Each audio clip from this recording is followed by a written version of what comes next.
Good morning, everyone. We'll call the March 12th Board of Commissioners meeting to order. Please join me in the pledge to our flag.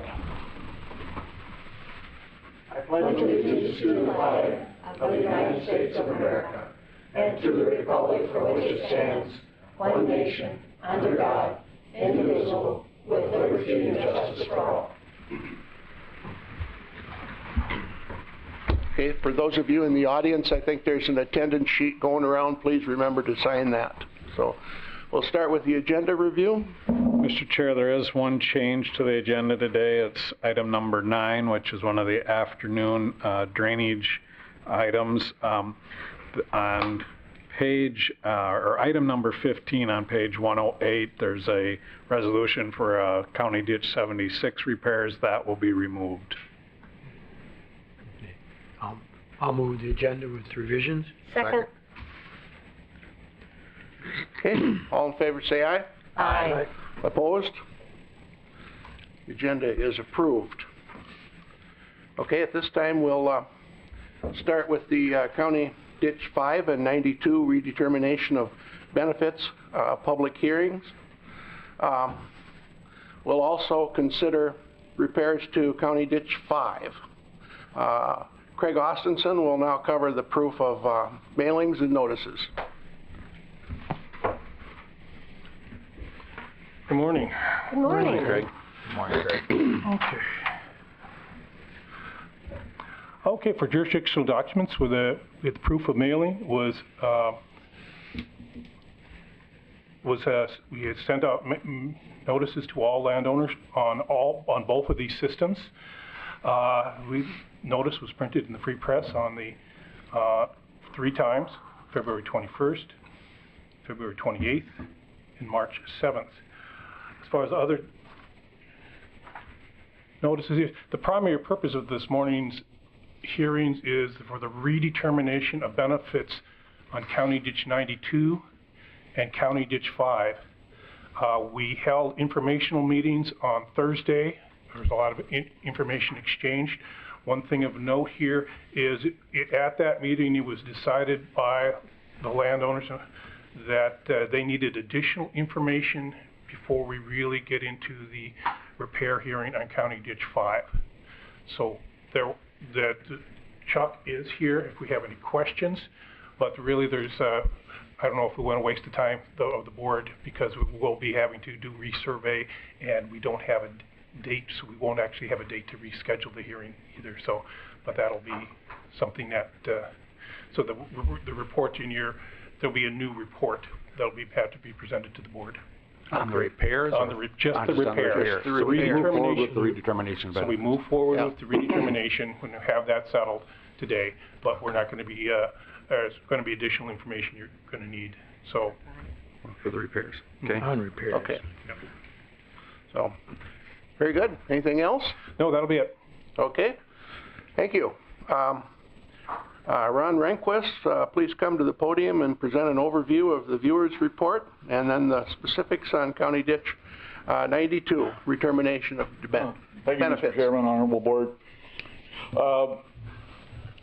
What we're here to address is a redetermination of benefits, and I could go through a slide presentation, but I think you just saw that a while back, and I know that you've seen it many times.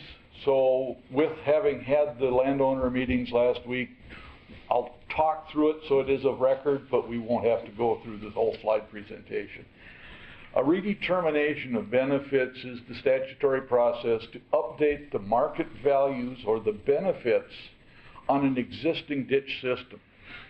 So what it does is once the board orders and determines that the benefits of record no longer reflect current day market values, they can order the ditch system to be redetermined. The other fact in that is if there are properties within the watershed that benefit that are not assessed is another consideration. So the board appointed 3 viewers and myself as the alternate consultant to do a redetermination of benefits on a number of ditches within Blue Earth County. Ditch number 92 was originally constructed in 1973. It is a tile ditch system so that there is no open ditch or buffer that is required. Oh, there is a little bit of buffer, but not very much on the outlet end. We built 1973 in outlets,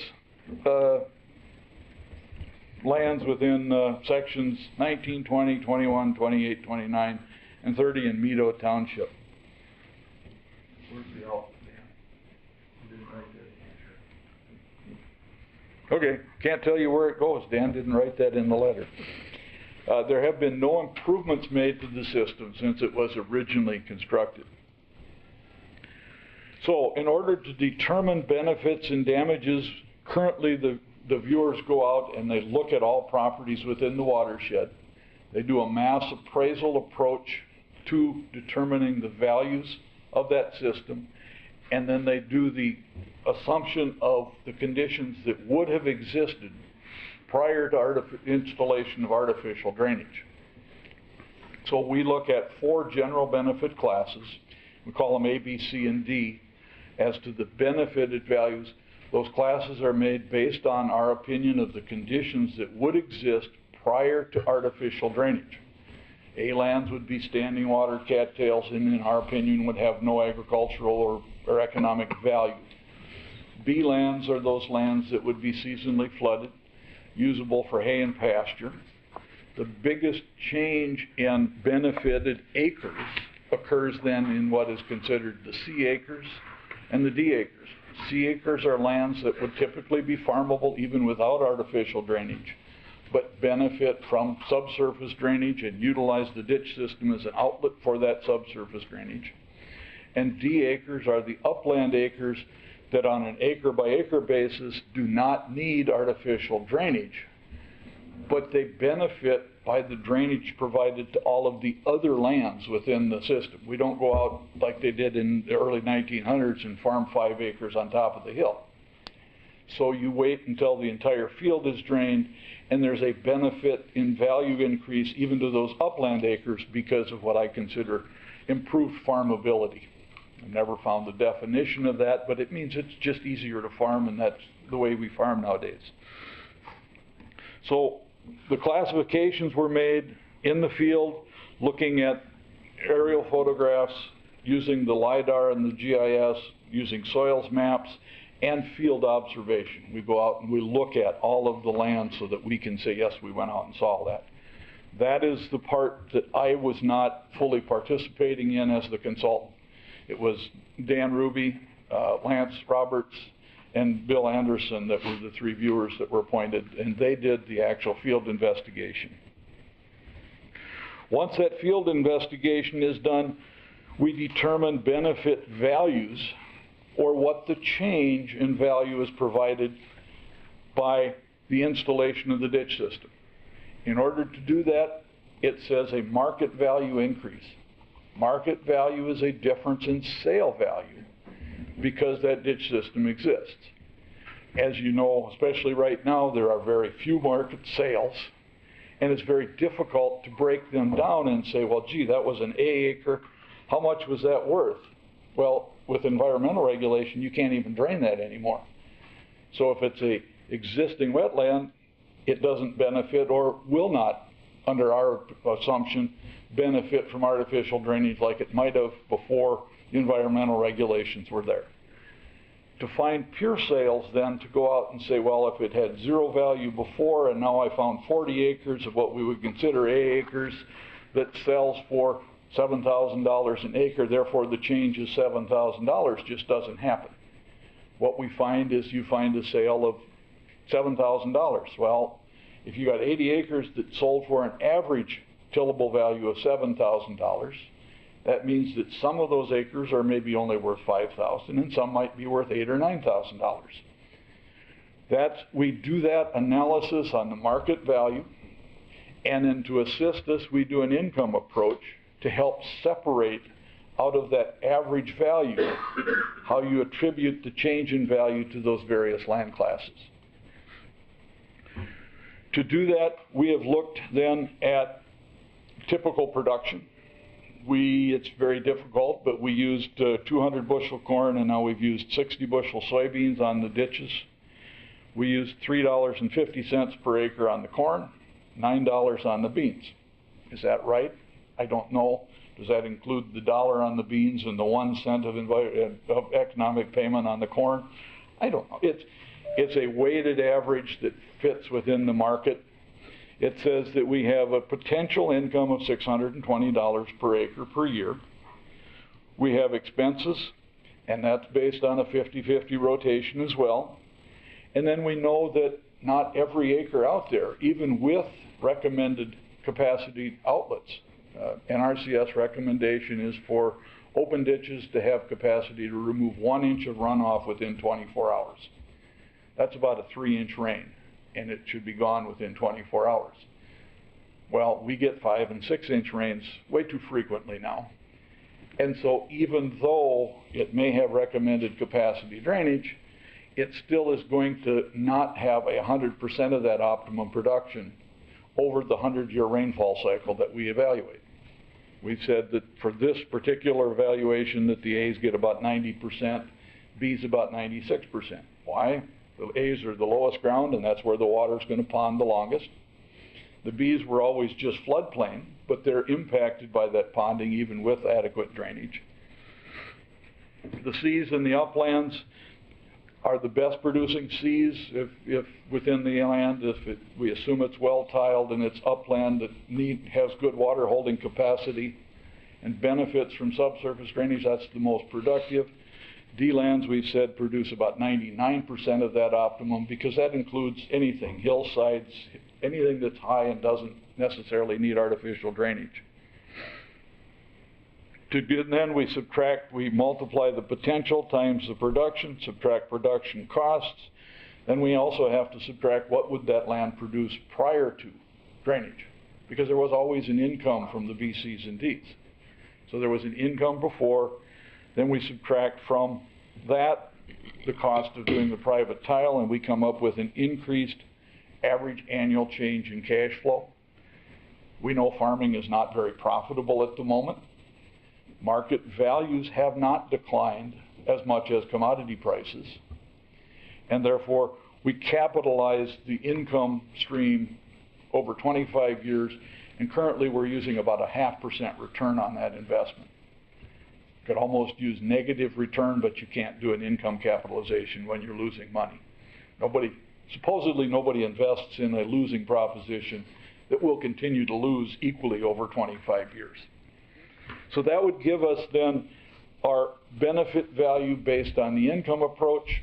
We reconcile that and bring that back into matching our market value analysis change to make certain that if we're going to say that the A's benefit by $4,300 an acre, it went from $0 to $5,000 to $6,000, gives you money for the tiling, and the market supports those values. So it is a market analysis, but we do use the income approach to better break down the value differences between the various classes. We then apply that value potentially to all of the acres classified within the A, B, C, and D. To that potential value, we consider hydrology and location adjustment.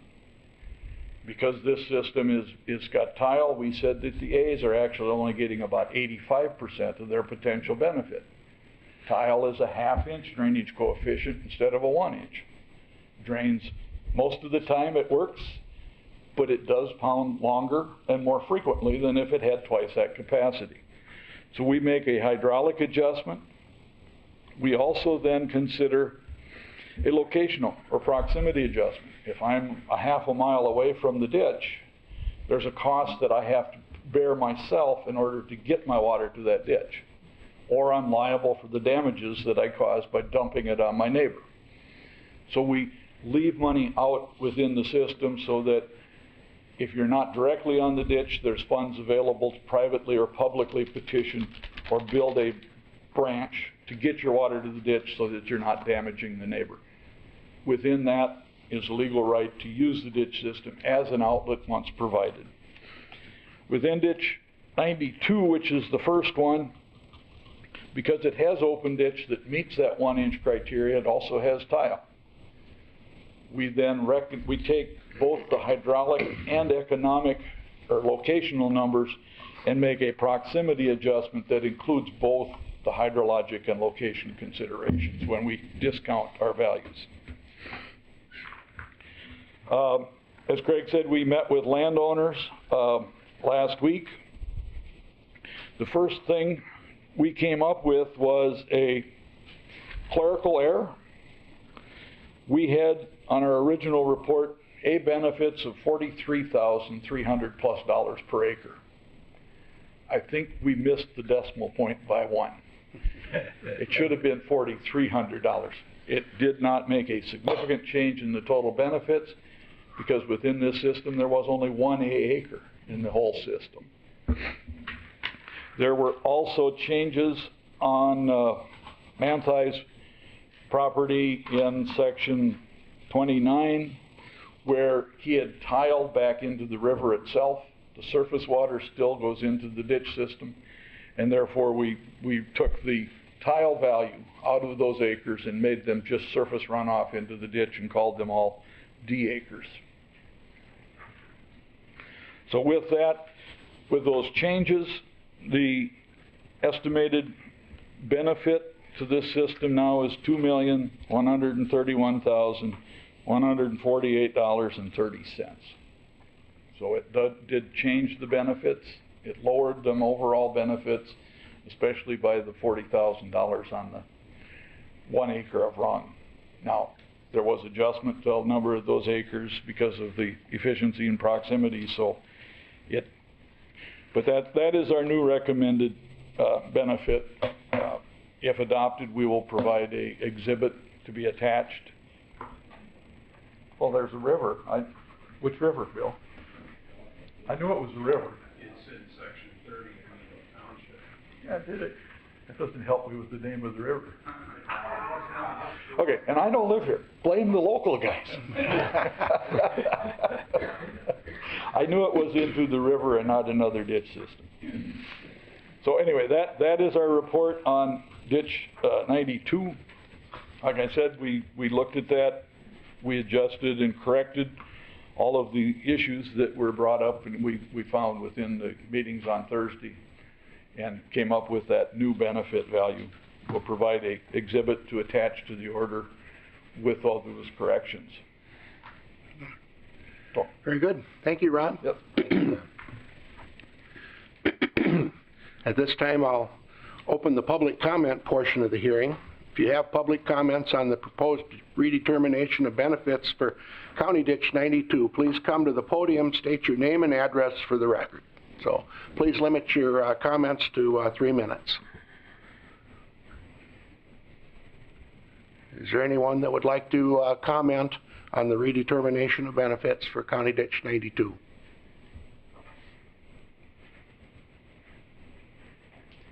Would anyone like to comment on the redetermination of benefits for County Ditch 92? If not, I'll close the public portion of this hearing and bring it back to the board. I would move approval of the redetermination of benefits on County Ditch 92. Second. Okay, we have a motion and a second. Is there any discussion? I don't have any questions at this time, Mr. Chair, but thank you to the staff and the viewers for having the meeting the other day. I appreciate that when you do that and get some of that stuff handled before the meeting. And I think it went pretty well, and it was a overdue redetermination of benefits. Okay, there's nothing else. All in favor say aye. Aye. Opposed? Motion is carried. Thank you.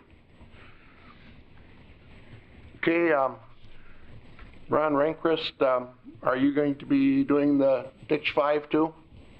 Yes. Yeah, okay. Please come to the podium. I can get Dan come to his 45-minute slideshow if we're going too fast.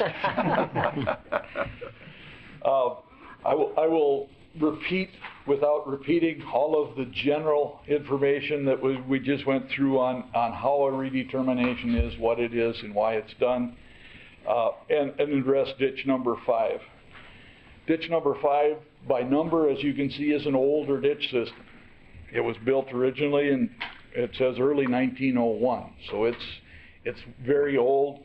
It was built for a purpose back then that probably did not anticipate the type of farming practices that we use today. There was some improvement done in 1979, and in 1987 there was a ditch lateral and extensions were added. 2005, additional open ditch and tile were added. The system was all an open ditch system until that 2005.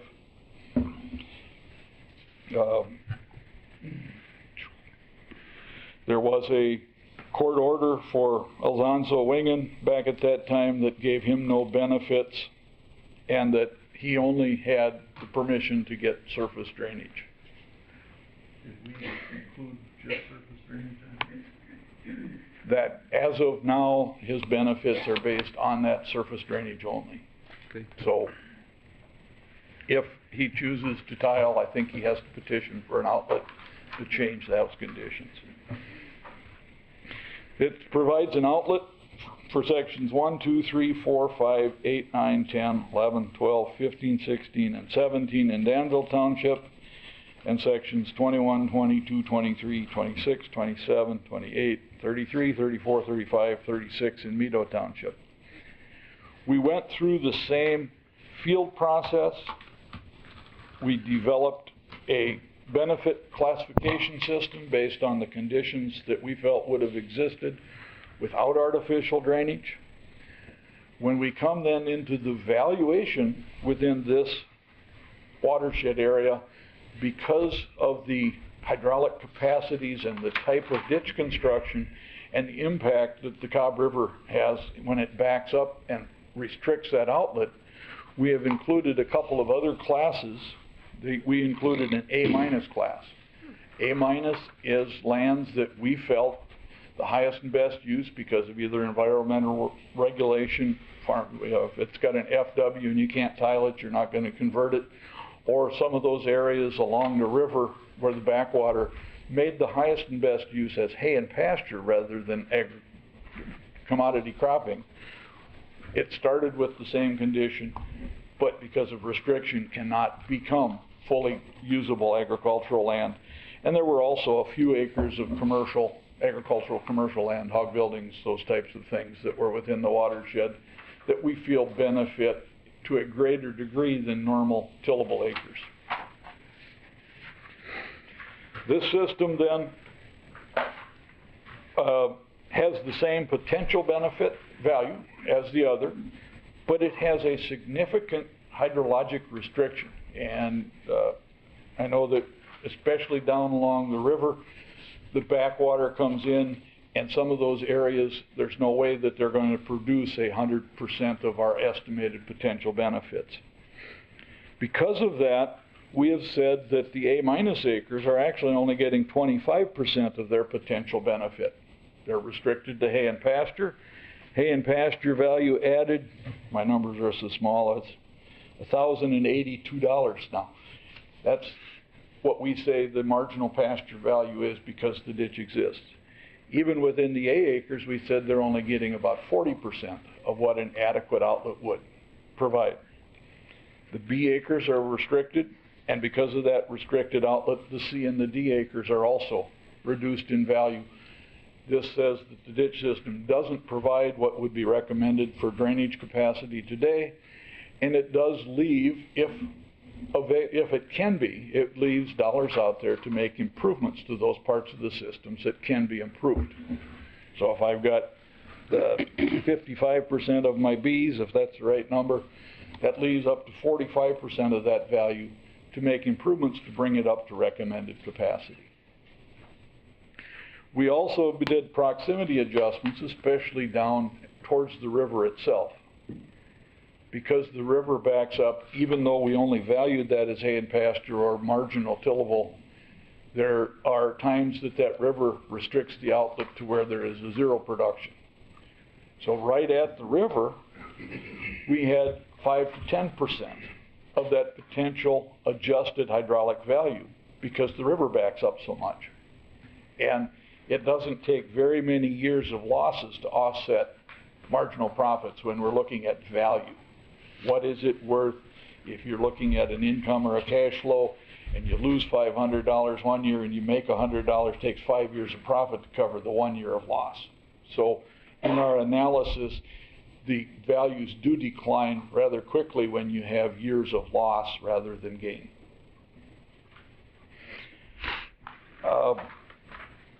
Meeting with the individuals then,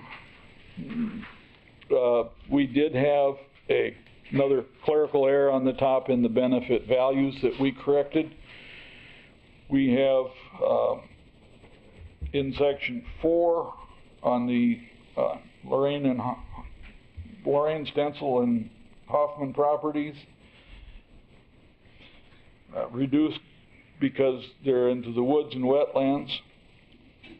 Is this the one with the building site? Yes, there was 2 acres of these. It was reduced to 1 acre because Okay. we thought it was just woods.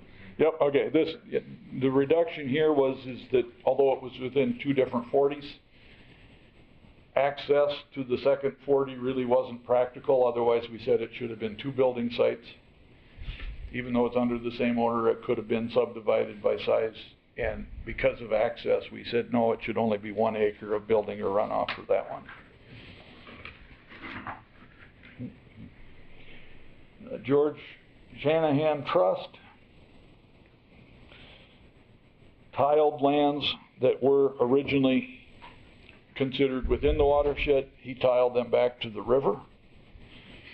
And so part of that ran into an enclosed basin, which had an outlet, an intake within that basin that took surface water back to the river.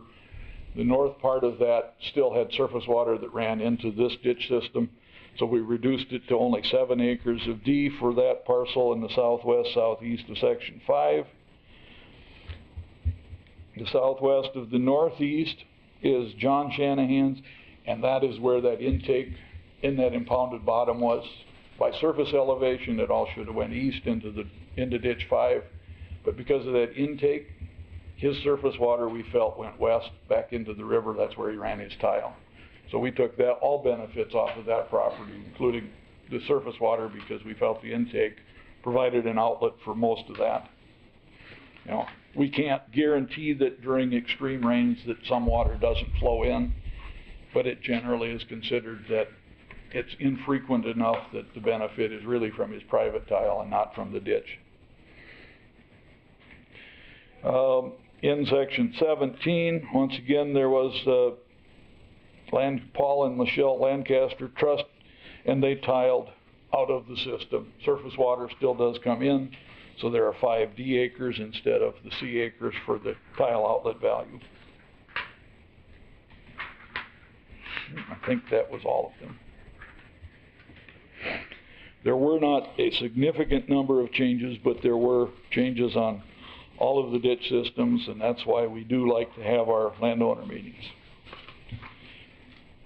Okay, so with the changes, the recommended benefits are $6,363,987.23.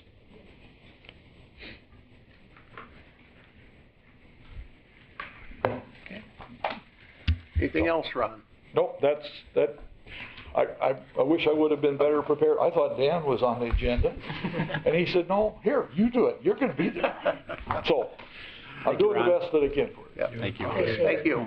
Thank you. Okay, at this time, we'll open the public comment portion of the hearing. Is there anyone in the audience that would like to come forward and speak to the redetermination of benefits on County Ditch 5? Anyone in the audience that would like to speak to the redetermination of benefits on County Ditch 5?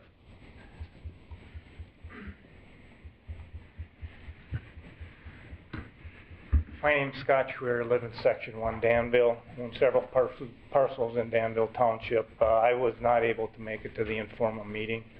Just wondering what the process will be going forward here on County Ditch 5. Are you referring to the repairs? Yes. At Thursday's meeting, and maybe Chuck, you want to? Sure. Yeah. I can answer that. Chuck Brando with ISG.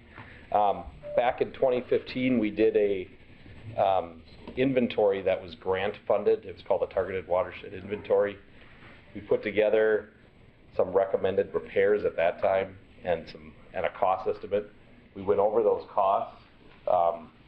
At that time, if you repaired a majority of the system, it was about a $640,000 cost to the entire system. But we did not, this is data from 2015, we did not complete a full topographic survey of the bottom of the ditch. So that's why we recommended doing that when we can this year, hopefully May or June, depending on Mother Nature, and then come back and have a repair hearing and go over all the recommended repairs. There's a handout in the back that shows everything that we found back in 2015, and it included recommending cleaning most of the ditch. There was almost a mile of slough repair. The ditch is very flat, and there were definitely areas along the ditch that sediment had built up, so causing backup and flow. So we recommend doing a repair, but let's have a full repair report and bring that forward to the board before we do that. That was our recommendation, and I think most of the landowners agreed with that at the meeting. So, make sure to grab one of these. It has an outline of what we found back in 2015. Thank you. Thank you, Chuck. Okay. Any other comments on the redetermination of benefits? If not, I'll close the public portion of the meeting and bring it back to the board for action. Move to approve. Second. Okay. Is there any discussion? Just the same comment that I had this morning or on the previous meeting. I appreciate the staff and the viewers taking the time to meet with the landowners and working through some of these processes and answering these questions in advance. It's much appreciated. That's all I have at this time, Mr. Chair. Okay. Any other comments? None. All in favor say aye. Aye. Opposed? Motion is carried. Okay. And we're not even going to discuss the repairs until after Chuck puts the report Yep. together. Okay. So this should be it. Okay. Very good. Thank you. Thank you, everyone, Thank for you, coming. Craig. Thank you, everyone. Thank you.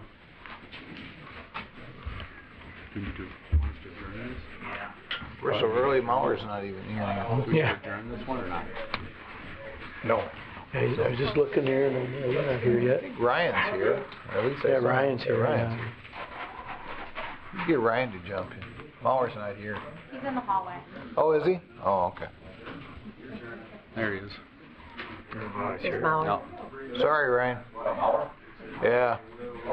Morning, Mike.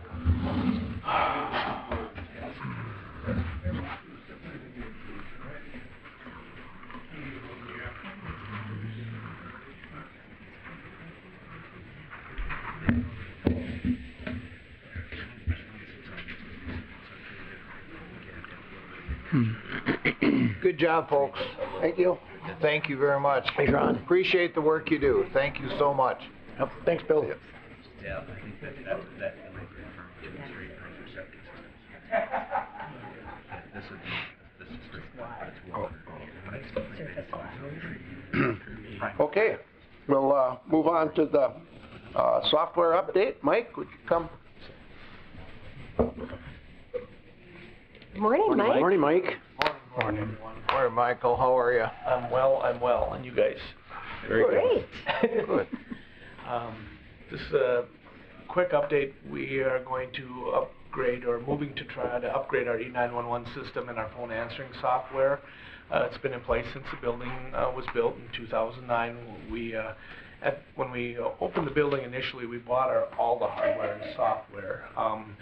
Due to recent developments and how some of these companies are operating, they're now allowing us to lease equipment through them, and with the use of the cloud and some of the other availabilities have to make the software more updatable without that wearing out the hardware. They retain the hardware, then they'll update the hardware. And in this particular, in some cases, leases aren't the right option. In this particular case, we have found that the leased option will probably save us in excess of $100,000 over the course of 5 years. So I have the numbers in front of you if you want me to go through it.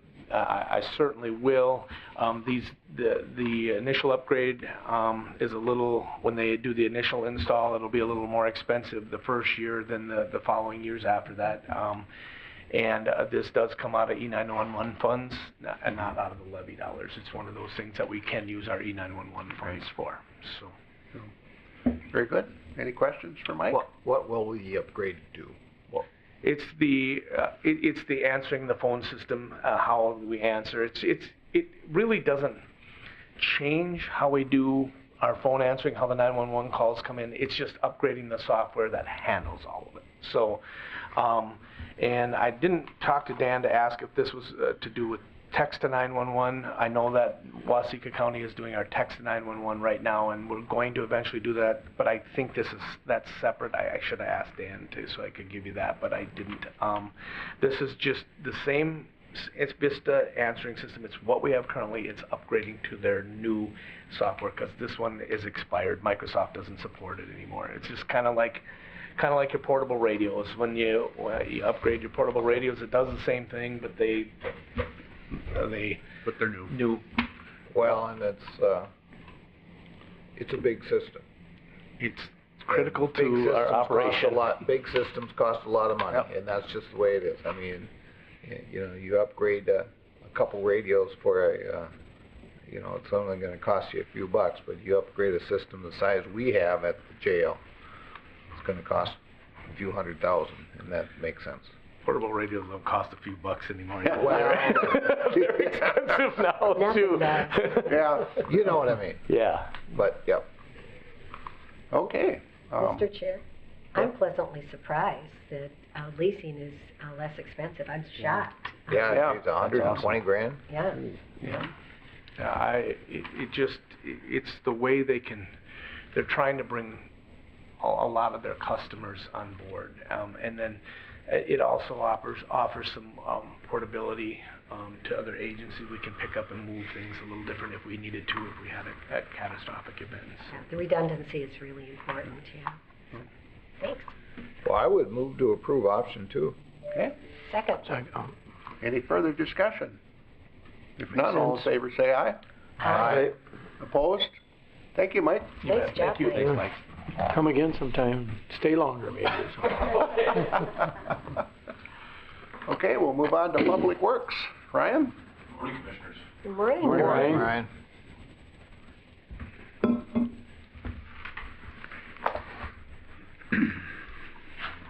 We've got a fairly busy agenda today to kind of reflect that we're moving out of winter and transitioning into spring. I just saw a posting or a notice that load programs are going on this Friday. Or they are. So that's definitely a sign that we're anticipating at least some progress from Mother Nature. You should see my street. It's awful. There isn't any. I mean, potholes everywhere. I would imagine you have your road people out checking the areas that we're, worried about flooding and all that stuff right now. Well, as to an extent with the amount of snow, Right. to an extent there's, we're certainly aware of the areas that we know are problematic and we keep an eye on them, but even putting the load posting signs on this morning, we joked about it's going to take us considerably longer than normal because we're going to have to dig out the signs to get to them. So it's a rare circumstance where there's 5 feet of snow in the ditches that they're going to have to dig through just to be able to go put the sign up on this. And we might have to buy them some snowshoes. I don't know. So it's Well, we didn't have the deep frost that we've had in other years. I guess I'm not certain of the depth. I had anticipated it would be reasonably deep, given that we didn't have a lot of snow cover until especially January, when and we it had was some cold 29 below. temperatures. So. Yeah. First action item on the agenda for today is resolution for right-of-way acquisition for County State Highway Bridge, County State Highway number 4 bridge, new bridge number 07J37, which is over County Ditch 57. This is an existing 8x8 box culvert over the county ditch. The apron was damaged in the 2016 FEMA flood event. FEMA did reimburse us for temporary repair on that box culvert. However, due to the damage that happened during that flood event, the repair was really a temporary basis. Repair is starting to degrade and fail, so it's time to replace that culvert, and the entire culvert is really due for replacement regardless. So we did a hydraulic analysis of the structure requiring a 10x7 box culvert be put in place. We are moving this up a little bit forward ahead of a couple of other box culverts in our queue because of the impending failure. Also the fact that this year we have programmed to overlay County State Highway 4 along that segment. So our plan is to structure the contracts so that we can replace the box culvert and then place the bituminous overlay over the top, so tying the pavement together so we're not disrupting that fresh mat of hot mix. So with that, I would request approval of the resolution authorizing the county engineer to acquire necessary right-of-way for the box culvert. Okay. So motion? So moved. Second. Any discussion? You gotta speak up. Thanks for doing that, because there's nothing more frustrating to people when Scream. you do something and then you rip everything up and do Absolutely. it again. Absolutely. Absolutely. Okay, any other questions? If not, all in favor say aye. Aye. Opposed? All Motion right. is carried. Thank you. Action item number 2 is consider bids for the 2019 motor grader rental contract. As you may recall, this is for plowing snow and maintaining gravel roads in the very southwestern corner of Blue Earth County. This equates to one plow route, which we would, in order for the county to cover this, we've had previous conversations, we would need an additional heavy equipment operator position and another motor grader to our fleet. We've gone out of our way this year to contact area contractors that try to solicit this to them and get additional bids. However, the interest just isn't there with the workload that they're experiencing. So we did receive one bid again in 2019 from Erosion Control Plus. Their hourly rates are listed. They are slightly increased from 2018. We do believe the hourly rates are still reasonable. We don't have any significant concerns that they're excessive. And in fact, in comparison, some of the hourly rates that when we were having all of the drifting problems a couple of weeks ago, we were anywhere from, for a tandem truck, $100 an hour with a plow on it from a private contractor to help us plow and get some of those things opened up, that were backhauling sand and things like that.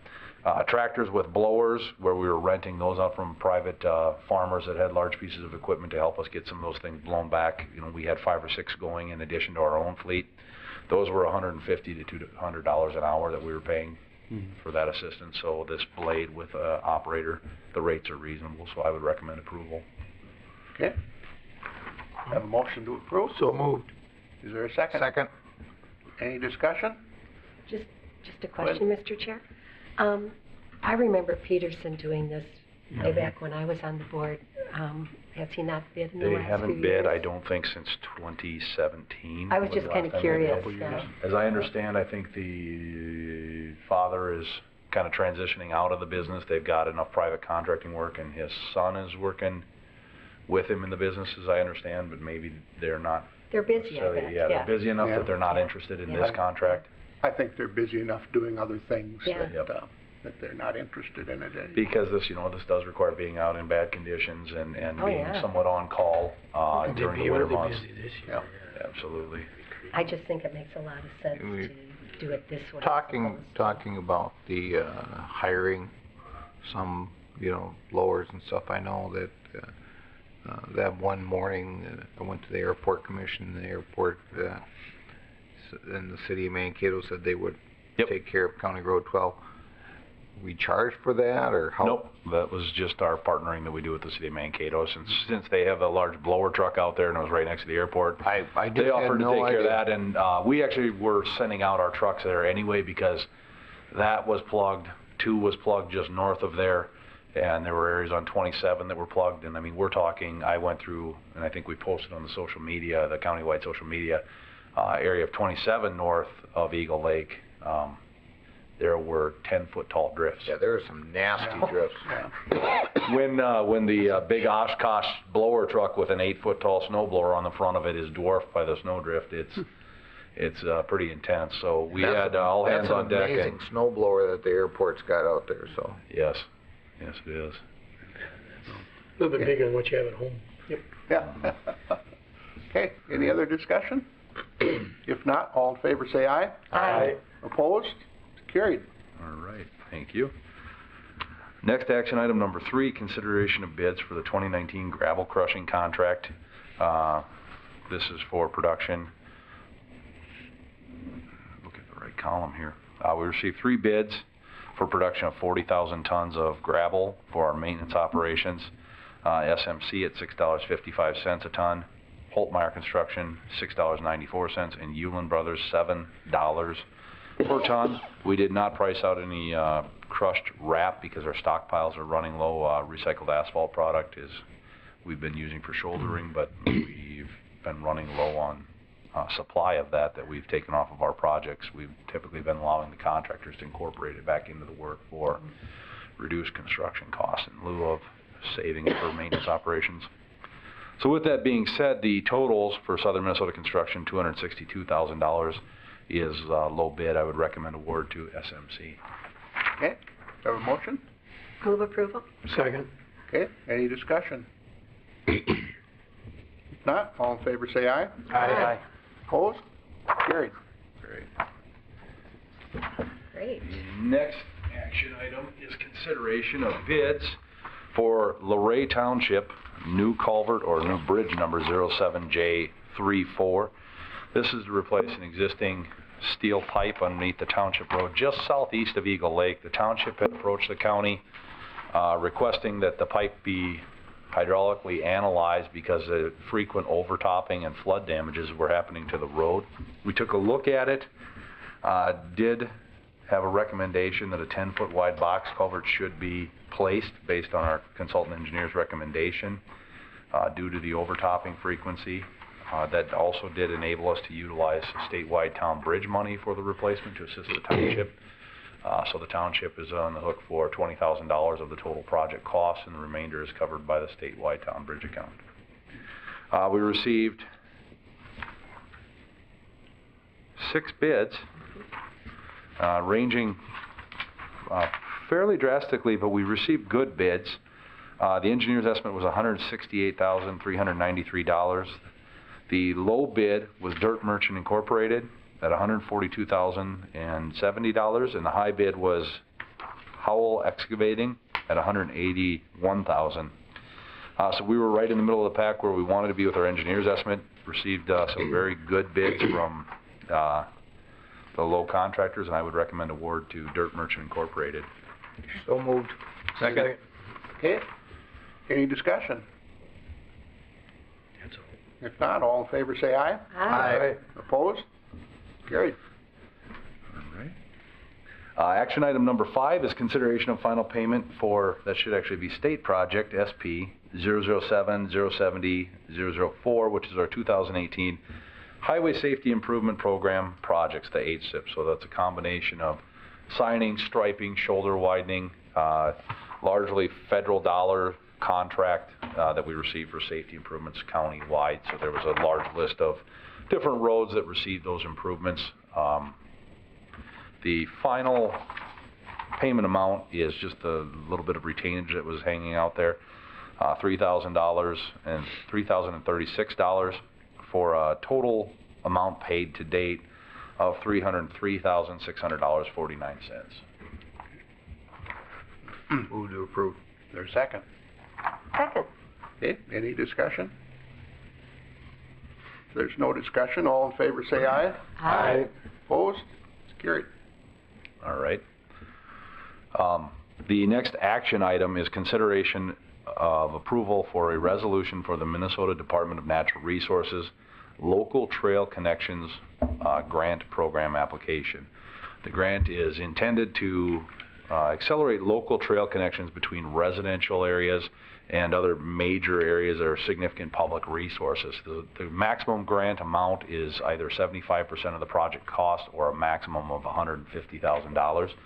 This application is for the County State Aid Highway 16 Stoltzman Road Trail in West Mankato, that approximate mile segment.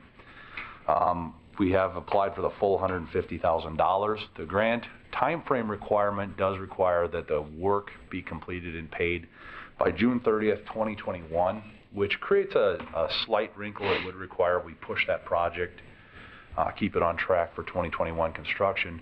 And I'm going to jump a little bit to information item number 7H, which is the 16 Transportation Alternatives Grant. As you may recall, we applied for we applied for a Transportation Alternatives Grant for construction of the County State Highway 16 trail. That's federal dollars. The funding year for those federal dollars is 2023. We submitted the grant. It was approved through the MAPO, recommended to go on for the TA selection subcommittee. I served on the TA selection subcommittee. I also presented on behalf of our application.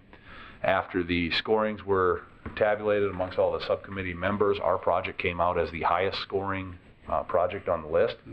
There was it was very close with a Safe Routes to School project that Sibley County had, within less than 1%, so very close. So the determination was made by the TA selection subcommittee to fully fund the Sibley County application. They were requesting $300,000. We were requesting about $550,000, and award us the remaining $400,000. It was then approved this past Friday by the ATP, so we should be receiving a notification here fairly soon. So we'll be getting $400,000 of federal funding towards construction of that trail for fiscal year 2023.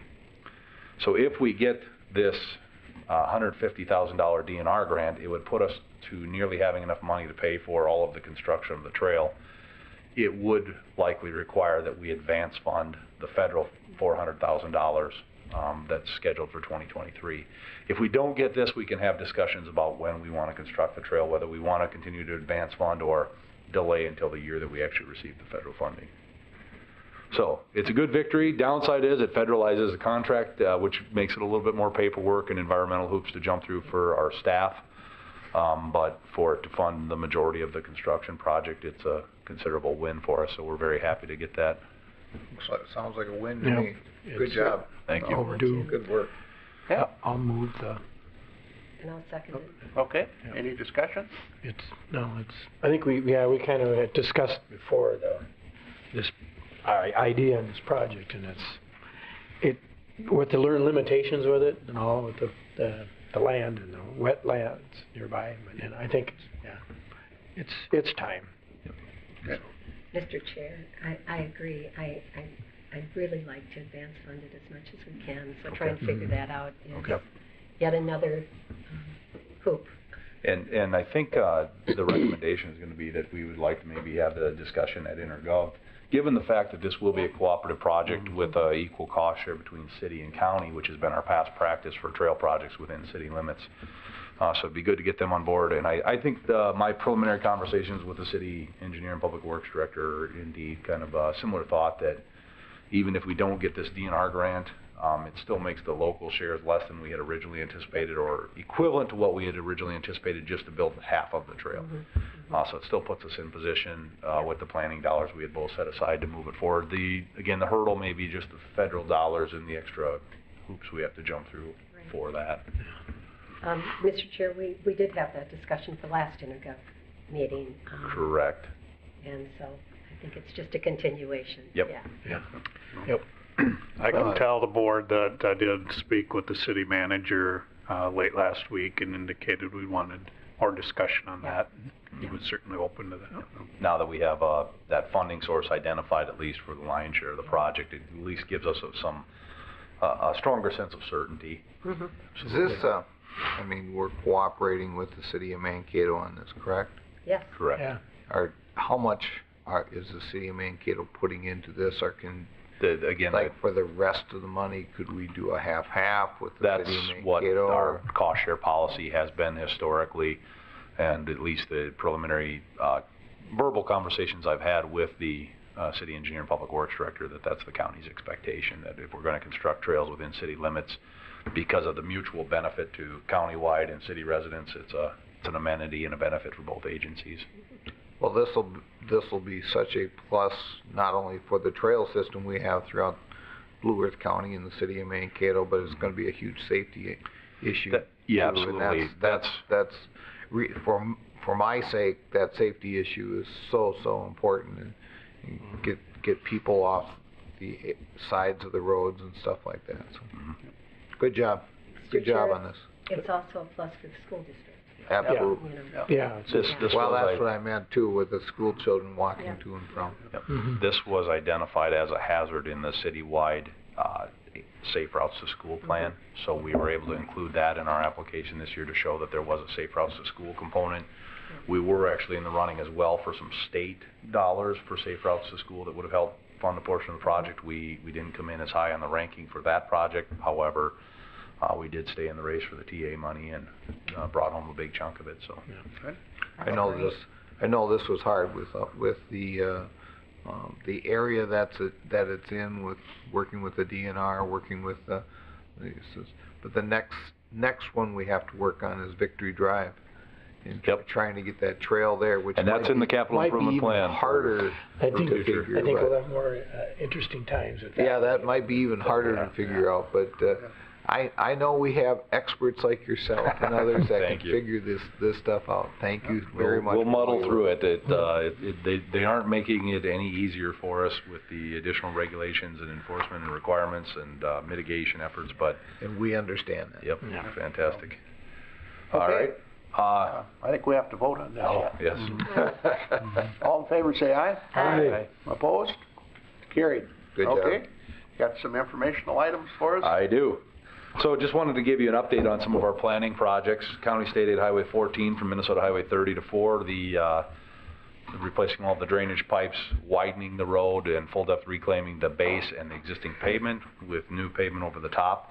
We're opening bids for that on March 20th for April 9th board consideration. CASA 10 from Blue Earth River to CASA 1. Plans are near completion. The core permit was submitted in late February. We are assembling the right-of-way packets for landowner meetings and scheduling those. And the right-of-way and the permits are really our critical path to get to a midsummer bid letting. So that's our objective, is to get this out, get it partially under construction, whether a segment is reconstructed or perhaps just the hydraulic crossings for the pipes and tiles are attacked first, and then the majority of the road the subsequent year. Once we get some more clarity as far as the right-of-way and our time frame, we'll build that into the construction project. So it'll be 2019 and into 2020 construction project, just because of the sheer length of the project. It's a very large project, but benefit of the reclamation style is that we can keep access out there. We don't have to completely tear it up and leave it a mud base for people to get in and out while we work. County State Highway 17 roundabout at Hafner Drive. Plans are submitted to MnDOT State Aid for approval. We're anticipating receiving that back by the end of the month. I've been working on finalizing a cooperative construction agreement with the city of Mankato. We'll be bringing that forward for board approval, and Jeff will be taking it to the city council for their approval in early April, so I'll be bringing that to the April 9th meeting. The cost share is derived from similar splits to what you had seen in the preliminary intent to cost participate agreement for the design, engineering, and right-of-way acquisition, where we effectively split the roundabout and our approach roadways as like a piece of a pie effectively, and we go to the midpoint of the radius of the approach roadway. So it's a fair share for both agencies, about a 60-40 split in this project. In the plans, it's actually thoroughly detailed with quantity calculations. And again, the trails are broken out separately, so they're a 50-50 cost share. So that was a good compromise on both agencies' part. So we plan to bid that project on May 1st for May 7th board consideration. One item to advise the board on is we are working with the utilities, and we've talked about the massive impact to the utilities that are going to be associated with that project. Xcel Energy being one of the big ones. They're on the north side of the road. We're actually coordinating with them right now to do a partial road closure ahead of the project beginning. And what we would anticipate doing is closing off the north shoulder of the westbound lanes of CASA 17 and the north approach leg of Hafner. Just explain to me, like, here's Fromm's.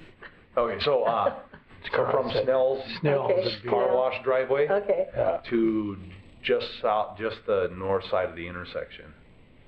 So where the curb line would run, where the trail is right now, closing off basically from the shoulder of the road to north of the trail to the Snell driveway. Okay.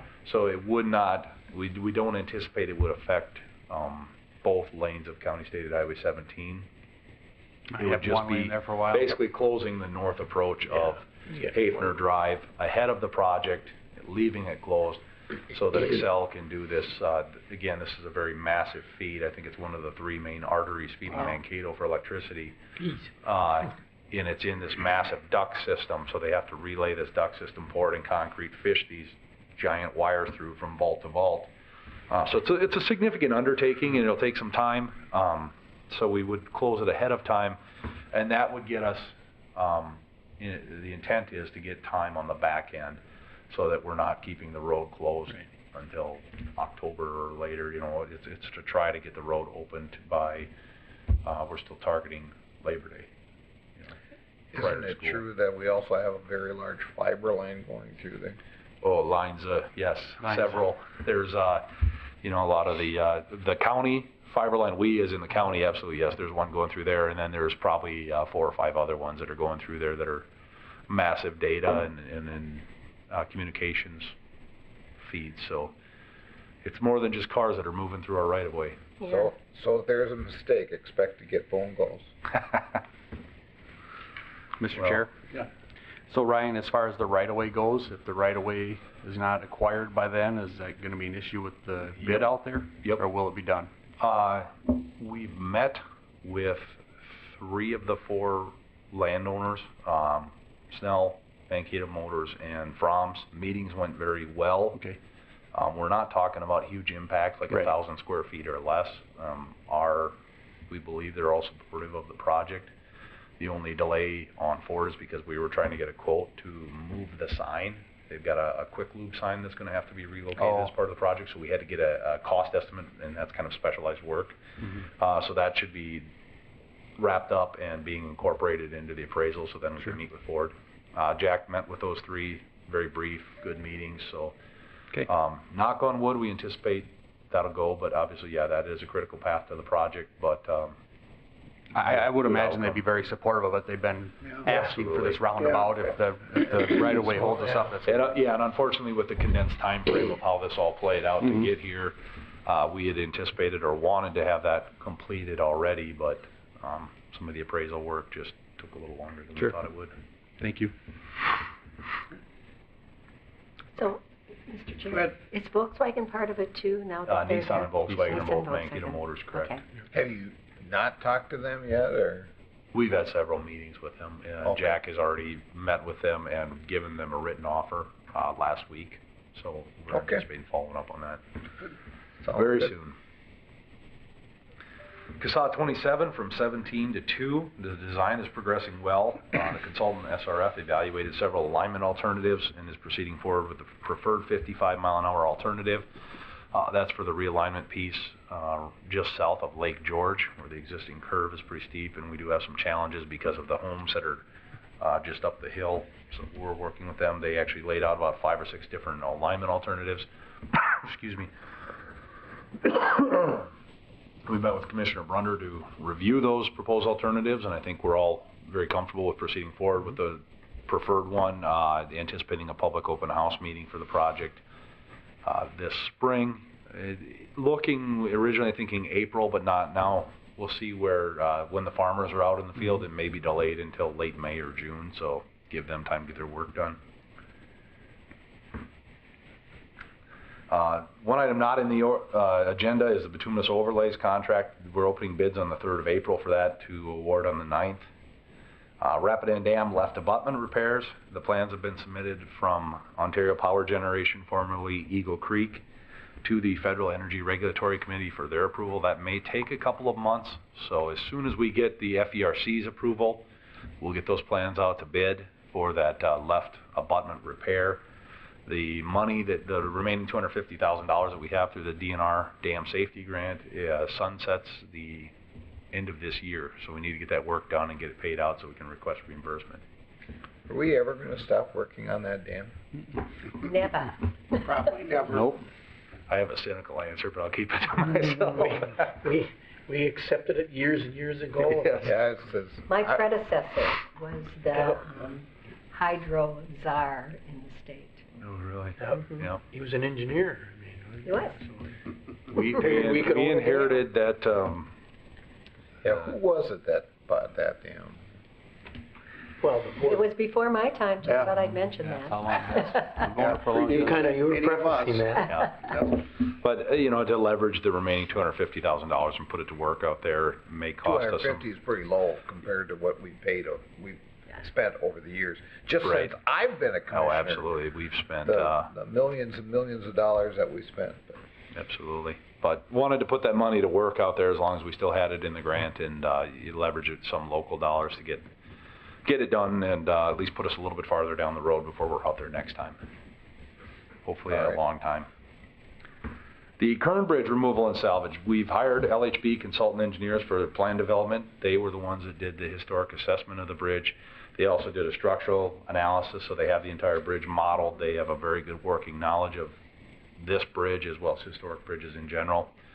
So we're moving forward through some of the environmental and historical documents to, again, remove the bridge out of the river, and get the necessary permits in place, get all of that work done so that we can move forward an actual salvage and disassembly plan and put that to work. So I'll let you know as that continues to progress. We just recently had a conference call with folks at MnDOT, LHB, and Cultural Resources staff as well. So it's a great collaborative. It's nice to really be working, excuse me, working with all those people instead of working against them. Yeah. So, and then we already talked about the County State Highway 16 Transportation Alternatives Grant for the trail. The last item under miscellaneous, County Road 117, I did include an award letter for your information on the highway rail grade crossing project approval. That's 90% federally funded, 10% local, so that'll cost us about $30,000. Nice. And that'll get us gates, arms, signals, lights, County Road 117, which is just the little short connector between 68, Minnesota Highway 68 and CASA 69 up just northeast of Minneopa Trail. So, good program. So, anything else? Here for questions if you have any. Okay, any questions for Ryan? No. I don't have anything. Thank Great you. work. Great All right, report. thank you. Yeah, good report. Great day. Thank you so much. Thanks, Ryan.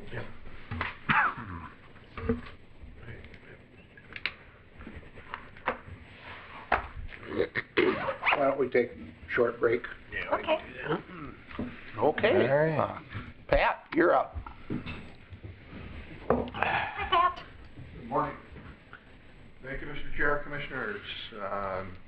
The Joint Powers Agreement is a renewal of a prior Joint Powers Agreement that we've had with the, basically it's the Minnesota's version of ICAC, the Internet Crimes Against Children's Task Force. And I would simply ask you to renew that. If you have any questions, I'll be more than happy to answer them. The relationship has, in my opinion, proved very beneficial. We've been able to obtain some free training, just pay some of our expenses and whatnot, but in those areas, and this has also precipitated some of the online stings that have happened in the area over the last 3 years. So, questions, concerns, comments on that matter? I'll move it anyway. Okay. Second. Okay, motion and a second. Any discussion? I don't have any discussion, Pat, but just on the bottom there, it says, please adopted by the council. Yeah, we gotta change that. It's a grammatical. I'm sorry, I thought I caught them all. No, we. That was the biggest Bob and one, Jesse and I so- went back and forth. I just forwarded on, and Bob caught a couple, and Jesse and I went back and forth. So. Not quite swear words, but. Yeah, it's pretty, yeah. Well, you were there, so. I know. Looks like a good program. I moved on though. Okay. So, Mr. Chair? Yep, go ahead. Pat, how many of these do we catch? Of the online predators, Yeah. not many. Okay, I was just Not many. curious. If you really want some good reading in this area, and see why some people get jaded in these areas, I can get you a copy of the Butner study from a few years ago, which basically will kind of turn your world upside down in respect of the child pornography and a bunch of these issues and the online predators. Of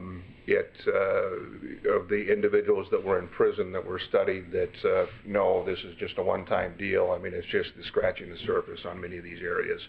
So chances, they're basically saying that maybe 1 to 3% of these cases get caught, and that's why it's so important from an online standpoint from an educational standpoint, from a preventative standpoint, because this is the beginning, and it's the beginning of the online grooming, and this is where it's just more and more all the time in a societal standpoint. So, Well, they bring a vast array of resources to the table. yes, even I know you're very familiar with that, Mr. Chair, given your past career.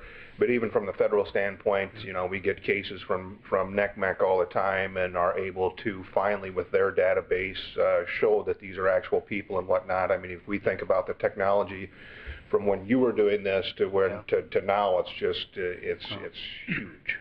Sure, it's changed Yeah, drastically. I've been out for 15 years, Yeah, so, yeah, 13 for me. yeah, so it's like, that's ancient history back Yeah. when you talk about internet, so. Yeah. Yeah, so, very good. We have a motion. Thank you.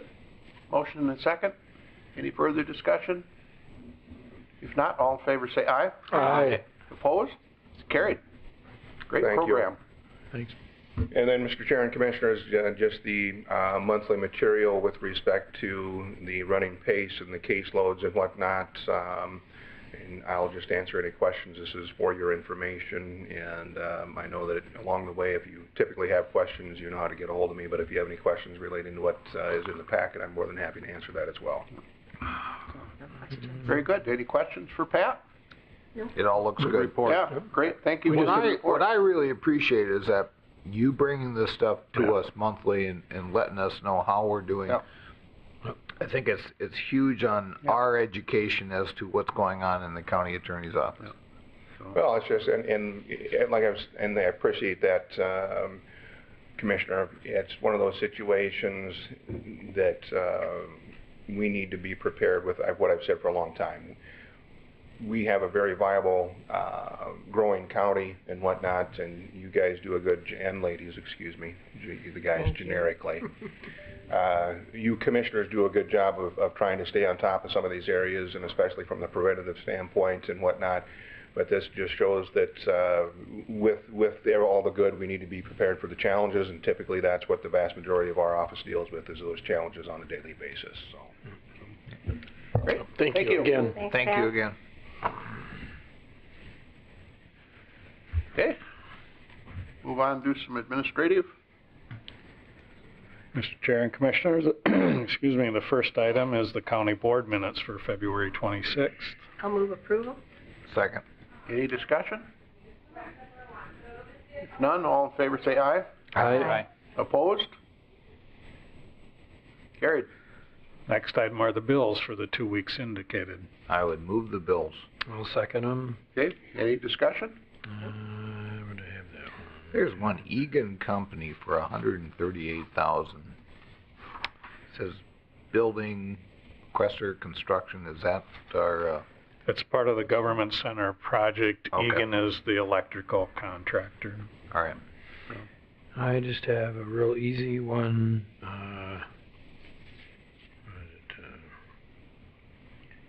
It's the second batch, I think it was, Pet Expo, $137. We don't have a dog now, what do we, what's that go for? I was just curious. That one you might not find right off. Are you playing Stump the Yeah, I administrator found here? that one. Well, I've I never- should have known this one actually, but had to look it up. It's for the fish tank down at the library. They do the cleaning and maintenance of the fish I guess I had never seen it or noticed before. So, yeah. Well, and we actually had contracted with somebody else previously. We just changed back to Pet Expo recently because unfortunately our prior contractor wasn't doing a very good job. And when I heard that a child walked up to it and say, "Where's the fish?" because it was full of algae and stuff, that gave us a clue that maybe we needed to do something different.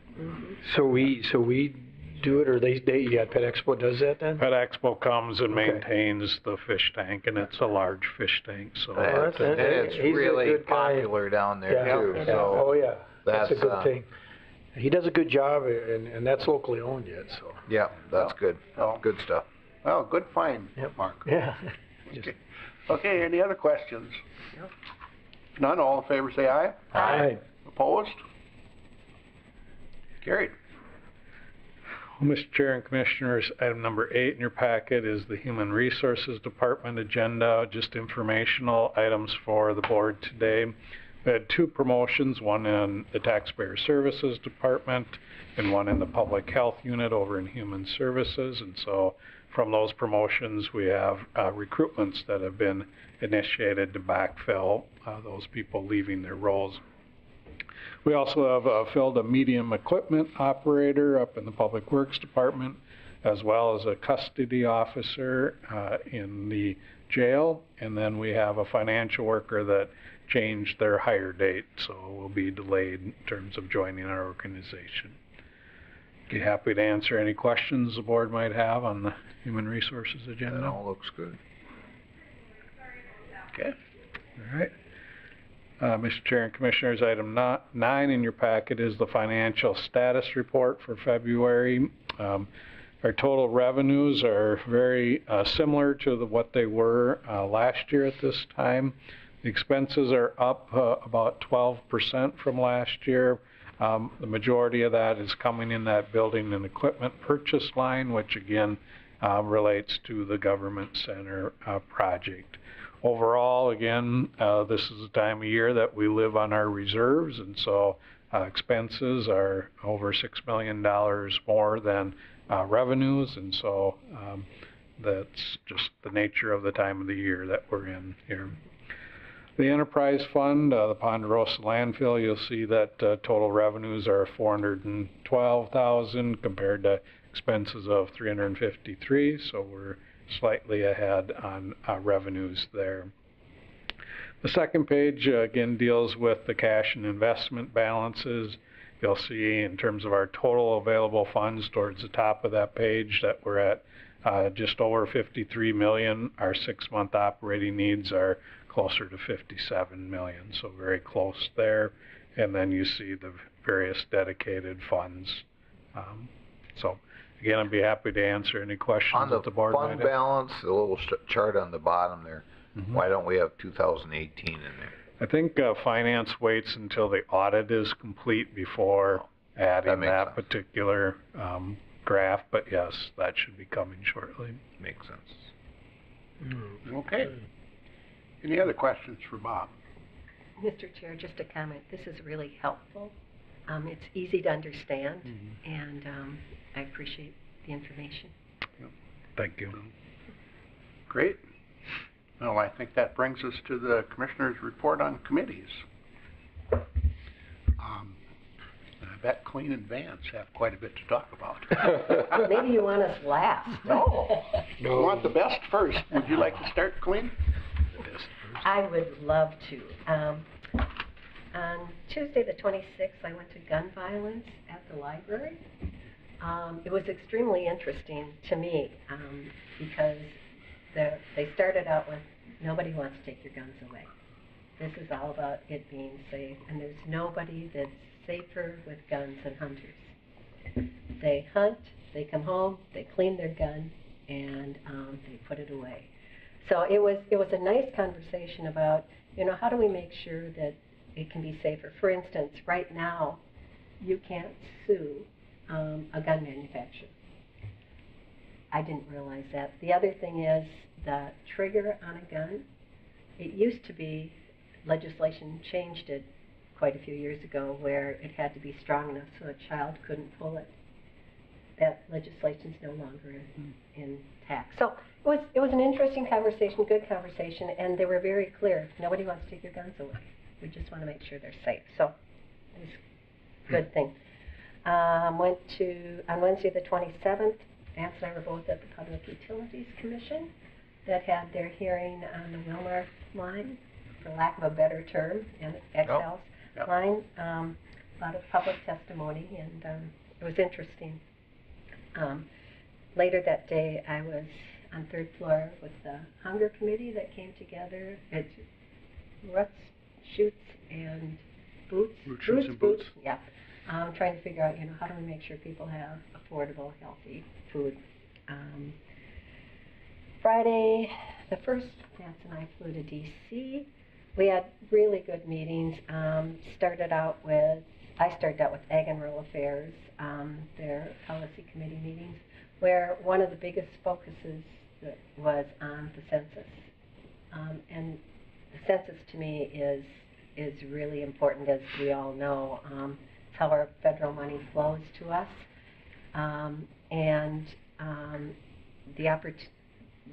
It could happen that we could lose a congressional seat if we don't count everybody. The other thing about the census is they figure they're going to do it technologically. About 55% of the population will be expected to do it online. They're putting out the technology, but they're not going to test it before they start the census, which scares the ever-loving heck out of me. My comment to That's like Congress... Minlars. Pardon? Well, Minlars, that's exactly what I said. We both said it. So I'm very concerned about that, and when we talked to our congressional delegation, they were hoping that would change, but they didn't know if it would. So that makes me extremely nervous. Community and economic development, talked about housing primarily. I sat in on that committee meeting also, and if you saw the governor or the president's budget yesterday, he cut a lot of money out of HUD, so it makes me a little nervous too. We were all over the place. Vance did a great job at RAC. They had a panel, and Vance was on the panel and asked questions of the Census Bureau and other people, so nice job. I'm back on the NACO board. NACO's in good financial consideration, and lots going on there just with public policy. The Central Caucus met and talked about veterans and some other things. Opening general session was Jody Ernst. And I actually I'm talking too much, but here's the agenda if anybody's interested. The Capitol steps were at the general session after that, which is... The luncheon. Luncheon, which is always a treat. They make fun of everybody. Everybody, nobody's immune. Nonpartisan making fun of. I had another a NACO board meeting after that, and the Minnesota caucus was later that day. General session, we had a lot from the White House. We had HUD, we had Rubio, we had Senator Klobuchar, and a couple others. So good conversation. Then Vance and I were lucky enough to get on a bus and go up to Capitol Hill and start working the Hill. So we started with Senator Klobuchar's staff, then got the opportunity to go across to the House. Poor Vance and his knee. I was blessed. All these years, Will, me and you've been doing it. We've been going over the top. Yeah. You know, here I have this former staffer that knows all the tricks. Knows all the shortcuts. And she got staffers to bring us through the tunnel and back and forth. In fact, we went underneath the Capitol 3 times. Yeah. Wow. So that was pretty amazing. Yeah. So it was Senator Klobuchar, Congressman Hagedorn, Senator Smith, and then we were supposed to meet with Representative McCollum, and they asked us to wait, so I got to spend a half hour with her Chief of Staff, Bill Harper, and then met with her, and then later on that night I went to a function for Senator Smith, and 3 people from Blue Earth County were there, Cheryl Mischke and her parents. Wow. And her parents had never been to D.C. before. Wow. Oh my goodness. So, and after they left where I was, they were going to go have dinner with Kevin Papp. How small is this world? Kevin Papp. Yeah, so it was good. So we did that, and we had the Minnesota Congressional Breakfast that Wednesday morning at the Library of Congress. And we had about half of our delegation that came. For instance, Representative McCollum was chairing a committee meeting that day. And so good program, and lots of people there. Then I flew back, and Vance will tell you more about what we did and what he did after that. And then went to the transportation hearing on the 8th, which is Friday. Vance testified for AMC in Blue Earth County. Did a great job. It's in the paper. I'm sure you saw about it. Saturday, I went to Nicollet for the commissioners of Department of Ag and Department of the DNR. There were probably 25 of us there. It was good conversation. Tom Peterson, you know, comes from being a lobbyist and so understands the ag issues extremely well. And Sarah Stroman, who I met before but really didn't know very well, really had some nice comments about what she'd like to see. She's very articulate. Former councilperson and mayor, which I didn't realize, in Ramsey. But a lot of discussion about ag issues, but also about flooding and the concern that our rural areas are going to have with significant flooding. I've talked too long. Thank you. You never talk too long. Good report. Kip? After our last board meeting, as Ryan mentioned earlier, I met with him. We talked about County Road 27 and the improvements we'll be doing on that. And I'll be kind of taking that out and talking to some people about it in the rural area, and then we'll have our open house. And then Will and I were over in Waseca County and did a redetermination of benefits over there on JD1. Pretty straightforward meeting that morning. Had an executive MVAC meeting because we've been canceled both of our full meetings, so we had some business we had to get done, and the executive committee can act on behalf of the board for grants. And Chris had a couple grants for the early childhood development stuff, and then Dan needed to buy some cars for our We'll Get There program. So we got together, did that, and then I was at the department head the other day, and we didn't have planning and zoning, and several other meetings canceled and postponed. So brings me today, Mr. Chair. Okay. Vance? All right, well, I'm blessed that Colleen went first because I don't have to go over all that stuff. All right, let's see. Of course, our February 26th was our board meeting. Like Colleen said, on the 27th, we both went to the power line meeting. Very interesting listening to some of the talks and concerns and stuff. I wouldn't want to be in their shoes making that decision, you know. But there was also some very positive remarks talking about the power line, which was good to hear, you know. That evening I went to my first Parks Advisory meeting here, so that's going to be an interesting year here in Blue Earth County. February 28th I went to a Region 9 new commissioner orientation. Actually, it was me, because I was the only new commissioner, and so I was able to sit down at Region 9 and kind of see what the big overview is. What do you say? Kind of like taking a drink from a fire hose, you know. I mean, everything is trying to shove all this information down, but it's good information, good stuff. As Colleen said, we both flew out on March 1st to Washington, D.C. I started the NACO Ledge Conference. That first day I had transportation. And I had my resolutions meeting, I had my subcommittee meetings, and then the business meeting. Most of the same stuff that we've been working on in the past. Of course, transportation is something that the administration right now has said they really want to work on. They're actually talking about a gas tax through President Trump and stuff. So we'll see what happens. It's always interesting, and anything like that is going to take a world of change. March 3rd, we had our RAC meeting. Most of the RAC meeting, or the Rural Action Caucus meeting, was on the census and broadband. And one thing about the broadband is that we're asking everyone to, on their iPhones, to put an app on there that's called Test It. And you can look it up, it's right there.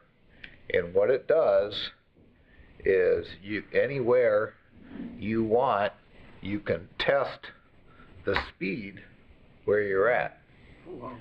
The more people use this, and within a year, NACO is going to take all that information from across the United States and get an accurate reading of how broadband is actually being used. And so what they're asking is, no matter where you go, like, okay, right now the broadband speed, what do you got, Colleen? I've got download 30.17, upload 5.37. So that, some reasons these don't always make sense, because I got downloaded 20.85 and upload of 40 or 4.8. So That's real accurate information, then you're sitting across the table from each other. I'm on the county internet. So am I. Okay. No. But I've also done it twice in a row. Yeah, it changes. I've also done it twice in a row and had two different readings, so I'm not too sure. But anyway, that's what NACO is trying to get an accurate reading. Sometimes I question that. Well, yeah, the demonstration you just did would understand that. Yeah. The other thing is, it's capital T-E-S-T.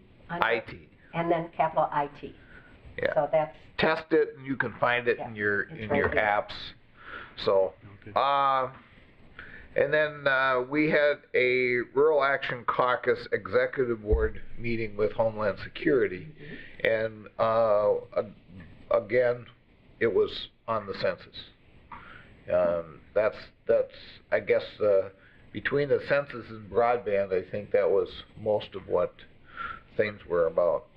I had an Arts and Culture Committee meeting, and then we had our Luck Rack reception that evening at the African American Museum, which is an amazing place. And they opened up the African American Museum to just us. And so instead of being crowded going through this place, and they gave us a couple hours to tour, and you could tour on your own and walk through that place, and I didn't get through the whole place. I mean, I did. You have to not stop and read if you're going to do that. Let's see, March 4th, we had our Central Region Caucus meeting, general session. I'm not going to go over that. Colleen did that. The attendee luncheon with the Capitol Steps, an amazing fun thing. Minnesota Caucus, and then that evening there was an arts and culture committee. We got tickets to the Kennedy Center of the Arts, and we had an amazing Rita Moreno sat and talked, and of course she was in West Side Story back in the 1950s. She's 87 years old, and she's got the energy of a 40-year-old. She looks about 40 also. Oh my God. Amazing lady, and it was a lot of fun. An amazing place, at Kennedy Center of the Arts. I think I was there once before. An amazing place. March 5th, I went to a program calling Finding Better Solutions Supporting People with Mental Illness Awaiting Trial. Listening to this, I'm going, Blue Earth County is doing this right.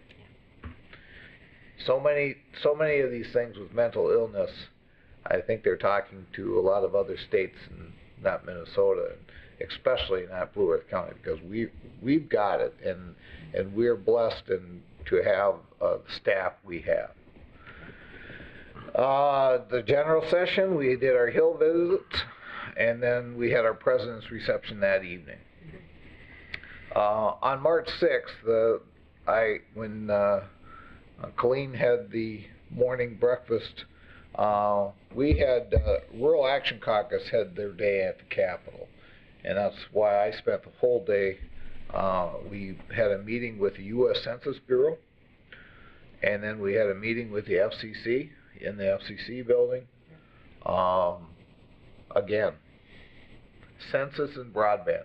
This is what we're talking. And then we had our RAC meeting at the Eisenhower White House, and it was I think it was the same meeting that we had when the counties visited the White House. And it was really so much of the same stuff. You know, again, I got another sheet with all the lists of everybody to get a hold of through the federal government if we have an issue. And that was really taken very well. And as Colleen said, I testified at the House Transportation hearing here on Friday. And then yesterday, I had a Highway 169 Coalition Executive Board meeting at their Public Works in Jordan. So that's it. Good. Thank you, Vance. Mark? All right. Well, let's see, after our board meeting and all that, it was like the 4th of March, had the partners meeting, affordable housing. It's been getting rescheduled too because of the weather. We had, I neglected before, but it's, we got a community grant, applied just kind of on a whim, to see if we can get some money for our St. Peter Motel that we acquired through, donated last year. And so we got a grant for $106,000, actually got it, a federal grant to help refurbish it and remodel it for rooms, you know, for families. And then we have another fundraiser coming up to help. We'll have a couple of them. One will be for the St. Peter area to get to do even more than with that shelter. March 6th, we did have our department head meeting. And then went to the Maple 88 at the North Mankato Police Annex, and there were people there looking over the plan, and that went well. And Ryan was there, so went through a bit. Then we had on Friday had the All Seasons Arena right away at 7 in the morning. And it was orientation. Of course, Bob was there, but it was an all-new board. I used to be lucky one to be the chair, but dealing with, it's very interesting actually, because we're dealing about the most expensive kind of building to operate when you're dealing with ice. Yeah.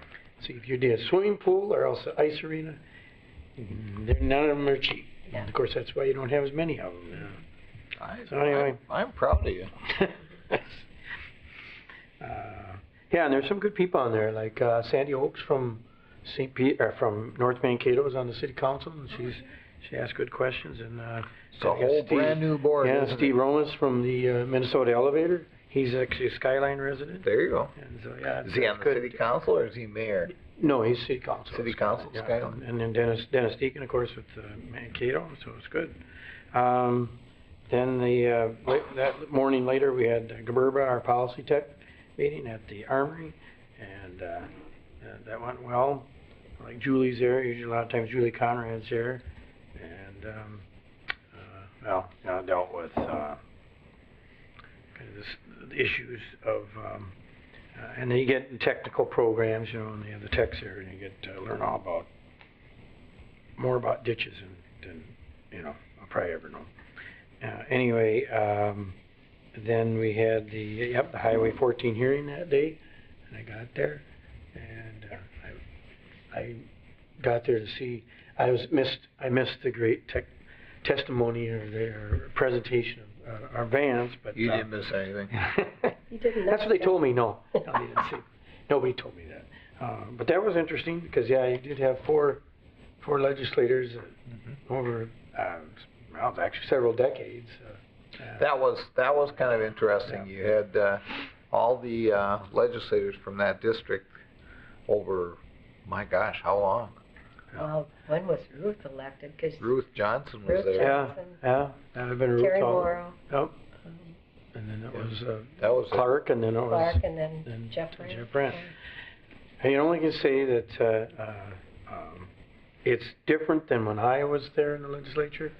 There was a process, and it was MnDOT driven. You wouldn't put in a bill for a highway. You just didn't do that. It's like Steve Novak was saying too, that we respected the process.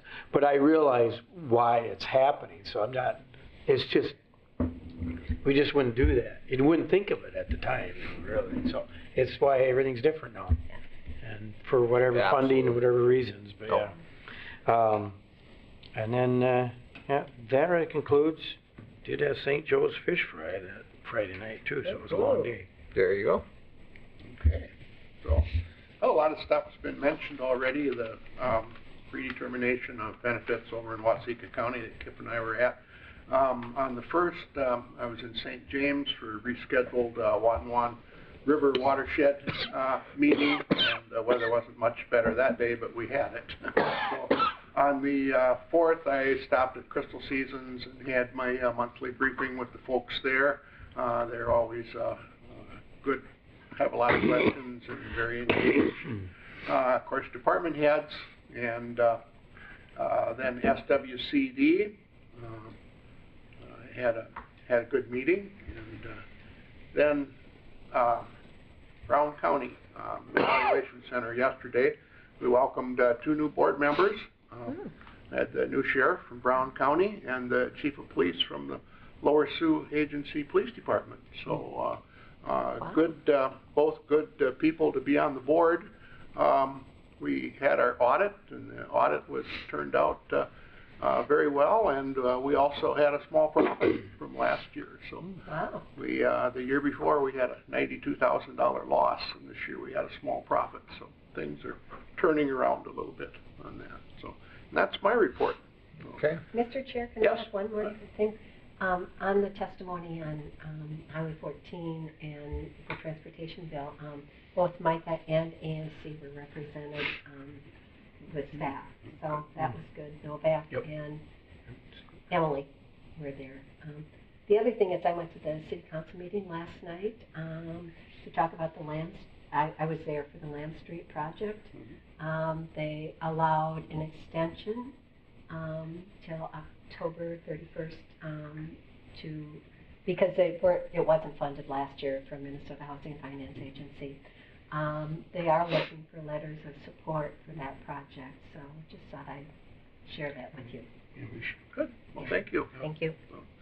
Would that be, you know, should we have a work session to talk about that, or is that something that we... We could certainly do that, just so everybody understands what it all entails. It's been changed since the original one. It's gone from 3 buildings to 2 buildings, parking, all that stuff, so we could do that. I'm not saying whether I want it or don't want it, but is that something that we could bring up next week at our work session and have 10 minutes on? And we certainly could. I might suggest that I contact Kristen Prosaski and talk a little bit more with her about whether we could somehow support that particular project, just like we did Dublin Crossings. But I'd like a little time to explore that option. Yeah, that's what I'm asking but it sounds good. It sounds like an amazing project, and you know, by reading in the paper this morning, it sounds good, and we can support it and help out low-income housing. Workforce housing. And workforce housing. Workforce, yeah. And we've got time. I mean, you know, maybe a different work session. Okay. Yeah. Good. Anything else? Okay, with that, I'd entertain a motion to recess to Pub 500. So moved. Second. All in favor? Aye. Well, you're recessed. Thank you, everyone. Thank you.